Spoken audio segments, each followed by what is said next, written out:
20세기가 석유의 시대였다면 21세기에는 전기의 시대가 오는데, 더군다나 기후위기 시대에는 탄소 배출이 적은 이런 에너지를 만들어내야 되는데 우리는 어떠한 미국과 협력을, 빅딜을 만들어낼 수 있을까? 한번 더 생각해 볼 퀘스천이죠. 그러면 저는 첫 번째 생각은 바로 에너지 협력입니다. 그 중에서도 전기의 협력입니다. 20세기에는 석유의 시대였다면 21세기는 전기의 시대입니다. 탄소 배출을 많이 하지 않고 탄소 배출 없이 안정적인 전기를 만들어낼 수 있는 것은 현재의 기술은 SMR 기술입니다. 더 나아가서 물론 핵융합 발전이 일어날 수도 있겠죠. 앞으로 몇십 년 뒤에는 SMR 기술의 원천 기술은 미국이 가지고 있습니다. 그리고 건설하는 기술은 한국이 가지고 있습니다. 이 SMR의 한국과 미국과의 협정을 통해서 가장 질 좋은 전기를 만들어낼 수 있는 것을 우리가 선두 그룹에 서야 합니다. 왜? 우리는 에너지의 96%를 수입하기 때문에 그렇습니다. 독일 경제가 마이너스로 내려가는 가장 큰 이유 중에 하나는 신재생 에너지의 학교라고 불렸지만 러시아 우크라이나 전쟁 때문에 러시아에 가스가 오지 못하게 됨으로 인해서 독일 경제가 굉장히 어려워지고 있죠. 유럽도 에너지 문제에 비상을 걸고 각 국가별로 노력해 나가고 있습니다. 단 SMR 기술에서 안정성 문제, 경제성 문제, 사용 후에 핵연료를 어떻게 처리할 것인지, 그 다음에 폐로가 되고 나면 어떻게 해체할 것인지, 이런 기술적인 노력도 함께 이루어져야 되겠죠. 한일 간에 엄청난 가스를 씁니다. 앞으로 30년간은 가스를 쓰게 될 겁니다. 우리 도시가스를 다 쓰지 않습니까?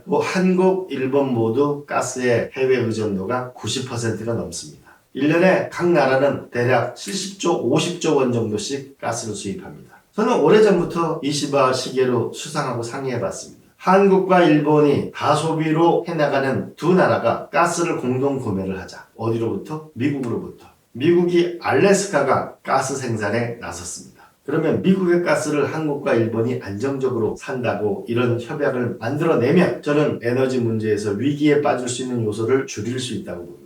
그리고 저의 더 큰 생각은 알래스카에서 LNG선으로 해서 이쪽 오게 되면 바로 북한 앞바다를 지나게 되는데, 그럼 여기가 평화의 바다가 되지 않고는 안 되지 않겠습니까? 그러면 에너지 루트가 생기는 것이고 평화의 바다가 바로 동해 앞바다가 될 수 있다는 그러한 전략을 가져갈 필요가 있다. 에너지도 안정적으로 공급을 받고 한편으로는 평화의 바다를 만들 수 있는 전략. 더군다나 한미일의 이런 에너지 협력 같은 경우에는 과감한 구상을 할 필요가 있다고 봅니다. 더 나아가서 만약에 우크라이나 전쟁이 잘 끝나서 미국이 다시 극동 러시아에 석유 기업들이 투자하는 그런 시절이 오게 된다면 훨씬 더 러시아, 미국, 일본, 한국, 더 나아가서 중국까지도 같이 에너지를 협력할 수 있는 길도 열릴 수도 있을 수도 있겠죠. 그러나 쉽지는 않을 거라고 봅니다. 그러나 우선 미국과 한국과 일본이 에너지 공동 구매하는 길을 찾아 나갔으면 좋겠습니다. 그러면 우리는 제가 삼척에 LNG 기지를 만들어 본 적이 있는데 더 나아가서 우리가 동남아에 그 도시가스나 LNG 가스를 팔 수도 있겠죠. 에너지 문제를 해결해야만 이제 데이터 센터를 미국과 한국이 함께 만들어갈 수 있습니다. 데이터 센터는 전기 먹는 하마입니다. 데이터는 아시아에서 어마어마하게 수십억 명이 매일매일 데이터를 생산할 것입니다. 데이터는 아시아에서 많이 나옵니다. 그런데 데이터 센터는 어디다 둘 겁니까? 동남아시아 전기 사정이 쉽지 않습니다. 그리고 덥습니다. 이거는 차가워야 되거든요.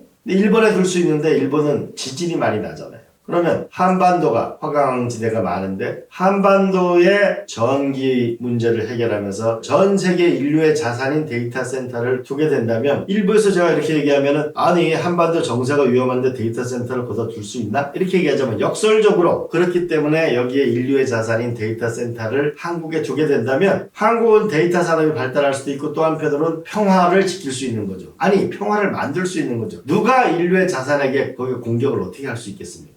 안 그렇습니까? 저는 데이터 센터의 협력을 함께 해 나갈 수 있다고 봅니다. 미국과 한국이 손잡고 아리백 생산 단지를 함께 만드는 것도 좋은 협력 방안이라고 봅니다. 이제 아리백 주된 기업들은 대부분 다 미국의 빅테크 기업들입니다.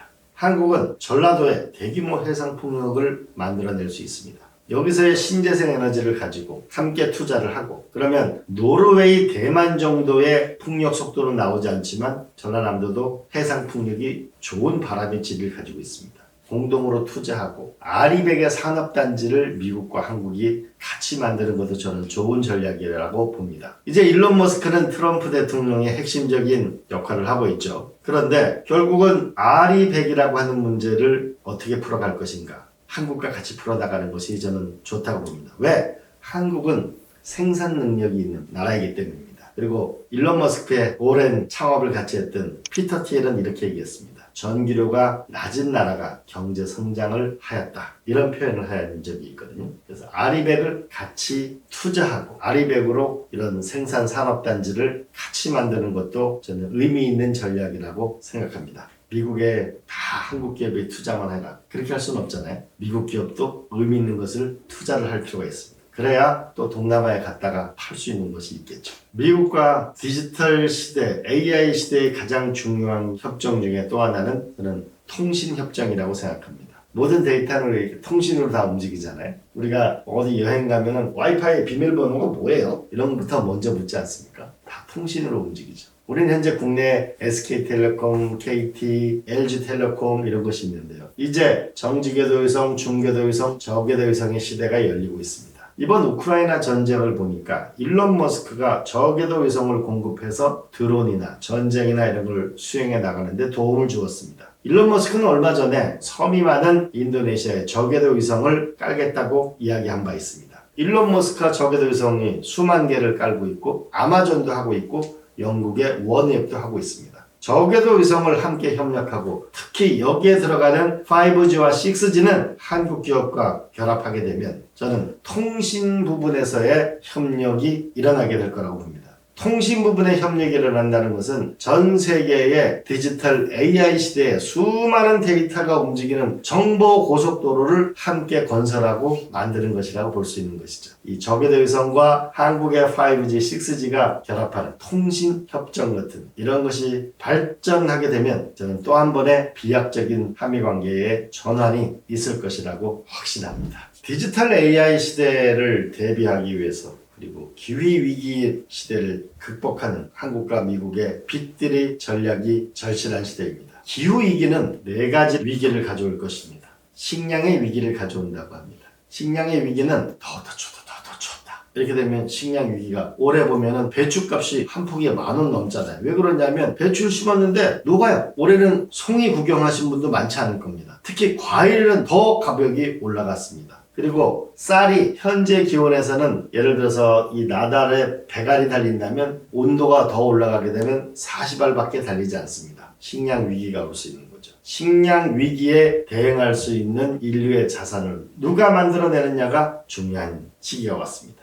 두 번째로는 물 부족 문제입니다. 지구가 더워지니까 지구 전체에 있는 물들이 증발 속도 양이 올라가는 거죠. 그리고 훨씬 더 많은 사람들이 도시로 오게 되면서 물을 많이 사용하게 되죠. 물 부족 현상이 일어나고 있습니다. 미국도 물 부족 현상이 일어나고 있고 사막화가 일어나고 있습니다. 중국도 물 부족화가 사막화가 일어나고 있습니다. 그러다 보니까 중국과 인도와의 국경에 댐을 쌓다 보니까 중국하고 인도하고 분쟁이 생기고 메콩강 위에 댐을 놓으니까 또 분쟁이 생기게 마련입니다. 물 부족 문제를 어떻게 해결해 나갈 것인가? 바닷물을 끓여서 담수하는 것은 이제 너무 많은 비용이 생깁니다. 물 부족 문제를 해결하는 인류의 기술과 인류의 지혜는 무엇이 될 것인가가 중요할 것입니다. 또 하나는 질병이 창궐하는 것입니다. 우리 코로나 때 전 세계 경제가 엄청난 쇼크를 받았습니다. 그런데 이 질병은 점점 더 창궐하게 될 것이라고 합니다. 왜? 점점 더 기온이 올라가게 되면 이제 아프리카에 살던 박쥐들이 점점 서식지를 위로 올라오게 되는 거죠. 그리고 열대지방에 있던 식물이나 미생물들이 올라오게 되는 거죠. 그리고 인간은 이동이 훨씬 더 다양해지게 되면 넓어지게 되면 결국은 질병이 창궐하게 될 것이다. 또 하나는 해수면이 상승하고 요즘에 보면 태풍이 분다든지 어마어마한 해일이 온다든지 아니면 비가 폭풍처럼 쏟아진다든지 허리케인이 어마어마한 힘과 압력으로 들이닥친다든지 이런 빈번한 재난이 올 것이라고 예측하고 있습니다. 기후위기를 극복하기 위해서 우리가 에너지 협력을 하나를 했다면 또 한편으로는 식량위기, 물부족, 빈번한 재난, 질병의 창궐 이것을 해결하는 나라가 인류를 구하는 것이고 인류의 보편적인 정신과 가치를 구현하는 나라로서 존경받고 또 여기에는 새로운 기후 테크 기업 같은 수많은 좋은 기업들이 탄생하게 될 것입니다.